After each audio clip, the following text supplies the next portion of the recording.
ఇక మకర రాశి వారి యొక్క ఫలితాలు. అయితే ఈ వారం మీ గోచార గ్రహగతులు కనుక చూసుకున్నట్లయితే కాస్త మిశ్రమ ఫలితాలు కనపడుతూ ఉన్నాయి. అయితే మీరు అనుకున్న లక్ష్యాలన్నీ కూడా సాధించుకునే ప్రయత్నం మాత్రం ఖచ్చితంగా చేస్తారు. అలాగే ఈ ప్రతి ఒక్కళ్ళని కూడా మోటివేట్ చేయగలుగుతారు. అందరిని ఆకర్షించుకుంటారు. అందరినీ ప్రేమిస్తారు. అందరినీ హక్కును చేర్చుకుంటారు. మీరంటే ఏంటో నిరూపించే వారంగా ఈ వారం ఉండబోతోంది. ఒకవేళ ఏదైనా పెట్టుబడులు పెట్టాలంటే అప్పు చేసైనా పెట్టుబడులు పెట్టి విజయాన్ని, ఆర్థిక వృద్ధిని సాధించుకునే ప్రయత్నం చేస్తారని చెప్పొచ్చు.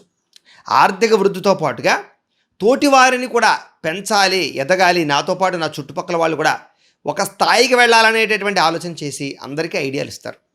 అలాగే ఫేస్బుక్లు, ఇన్స్టాగ్రామ్లు లేదా వాట్సాప్లు లేదా యూట్యూబ్ల ద్వారా విజ్ఞానాన్ని సంపాదించడమే కాదు, విజ్ఞానాన్ని పంచగలుగుతారు. అలాగే వ్యాపారాలు చేయగలుగుతారు. వాటిని వినియోగించుకుని మంచి గ్రోత్ అయితే సాధించుకోగలుగుతారు. గతంలో ఎవరినైతే మీరు అపార్థం చేసుకున్నారో, అది స్నేహితులు అవ్వచ్చు, ప్రేమికులు అవ్వచ్చు, వాళ్ళందరితో తిరిగి సంతోషంగా మళ్ళీ కలుసుకునే అవకాశాలు లేదా ఒకరినొకరు అర్థం చేసుకునే పరిస్థితులు కనపడుతున్నాయి. బంగారం వ్యాపారస్తులకి, బట్టల వ్యాపారస్తులకి, కిరాణా వ్యాపారస్తులకి ఎక్కువ లాభాలు అయితే ఈ వారం కనపడుతున్నాయి.